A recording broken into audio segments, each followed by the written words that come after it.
Hello, football fans. I apologize for being late with this video, but of course I was kind of drinking in the New Year, and of course I had a lot of other stuff in my mind. But I'm here to review the final week of the season and to preview the playoffs, which actually start tomorrow. First off, of course, let's talk about who did. Let's talk about who got in to end the season. Main centerpiece, Philly. The defending champs will be defending some more.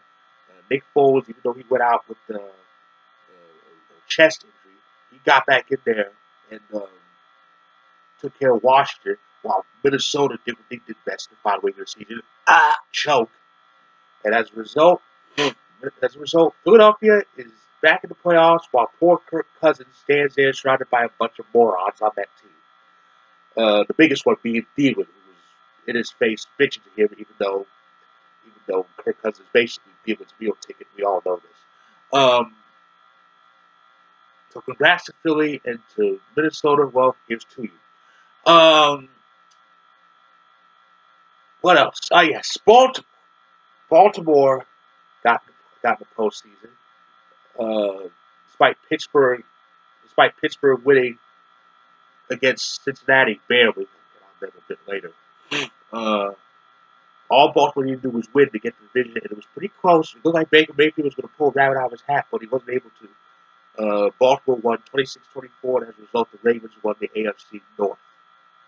And that meant Pittsburgh, even though they won, they were alive, sort of. They had to hope for Indy and Tennessee to end in a dead heat, a dead even tie to get in. That was the only. Unfortunately, there was a decision in that game. Indianapolis ended the 2018 NFL season with a road win in Nashville against the Titans, which eliminated Tennessee and put Andrew Luck and company in the postseason. As for Pittsburgh, all I can say is, you idiots fucked up. You did. I mean, the Packers not being in, I can kind of stomach because we had an excuse, maybe that fat idiot McCarthy and his bad play calls. But what the hell was Pittsburgh's excuse? I mean, it boggles my mind how Pittsburgh's season went. They actually missed the playoffs. They started 7-2-1, had a high chance of getting it, and they lost two. They lost 4 out of their final 6 games, and to bad teams mostly. It, it boggles my mind. They lost to Denver. They lost to the Raiders. They tied Cleveland to start the season. That's 2.5 games. That's 2.5 games they lost in the standings. And because of this, they are out of the postseason. There'll be no January football in Pittsburgh. That is very rare. But look at the bright side. But if I know Tomlin, he'll look at the bright side. America, there may not be a playoff for us this season, but at least we beat those doggone Patriots. And that means things are going to come up in 2019. But I think that's pretty much the sentiment in Pittsburgh. Well, at least we beat New England.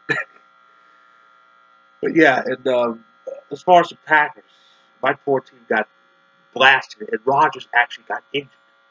I don't know why those fucking idiots put him out there in the beginning of this game in the first place. Heads are gonna roll, hopefully. But yeah, and Cleveland. Let me say this about Cleveland. Congratulations, Browns. Granted, you did not get the winning season that you were playing for, but 7-8-1. That is the equivalent of a real good team, established team, going 13-3 or 14-2. I mean, they won 7.5 games, 7 of them under Baker Mayfield. They had a good divisional record. They beat Baltimore and swept Cincinnati, and they tied Pittsburgh. They had 3.5 divisional wins. That's pretty damn good. They really kicked ass in my opinion. They did. 7-8-1. 7-8-1 is great by Cleveland standards. But speaking of standards, that means with that, standards for the Browns have vastly increased. Who knows what's in store for Cleveland in 2019 and beyond? Will they make the playoffs next year? Will they be a wild card? Will they win the division? With the way the division's going, with the backwards way Pittsburgh seems to be going, and there seems to be no way out for them, there may be a chance. I'm not saying they will, but there may be a chance that Cleveland actually does win the AFC North in 2019. It's a good possibility. I'm not saying it's definitive, but it is a good possibility. The sky's the limit for the Browns. All they have to do is take that ball that they got with this good season they had, really run with it, really improve, get a good coach. I think they should keep Greg Williams and see what happens from there. Let's see what happens from there. Okay, so that's pretty much week 17 in a nutshell. Now the final 12 are decided. Now here are the buys.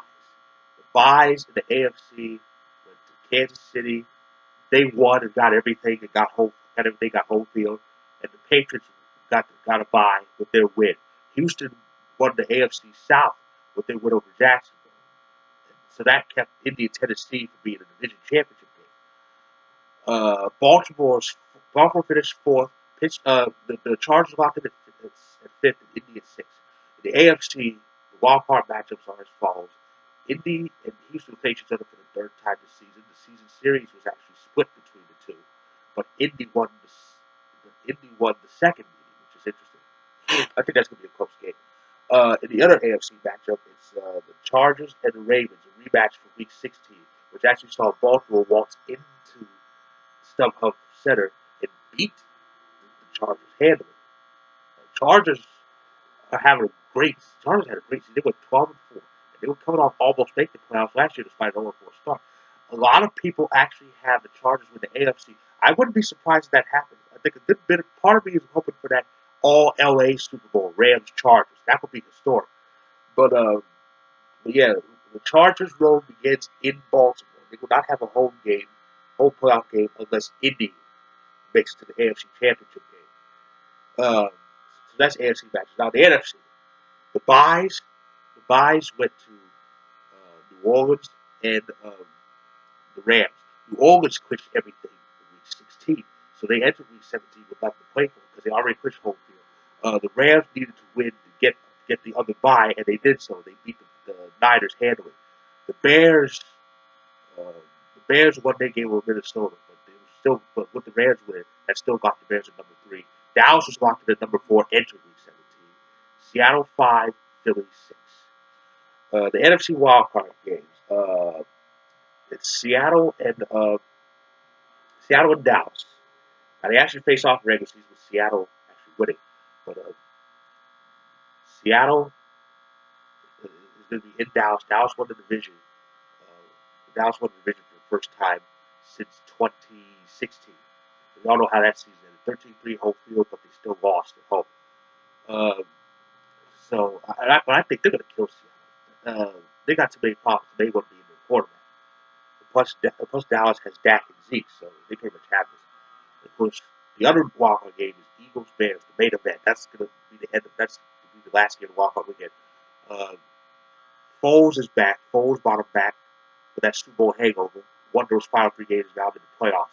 The Bears are in the playoffs for the first time since 2010, and that year saw them make the NFC Championship game. But the Bears aren't ready for prime time. Foles is. We saw that last year. I think Foles and company are going to beat the Bears. So that's going to be interesting. So again, my wild card predictions. Houston, LA, Dallas, and Philly. Those are my wild card predictions. And that's my review of Week 17, and that's my preview of Wild Card Weekend. I will review Wild Card Weekend as early as Monday. And in a few weeks, the NHL reaches its All-Star break, and after the All-Star game, I will have a mid-season report. So until then, I hope you celebrated 2019 very well and very safely, and enjoy the NFL playoffs.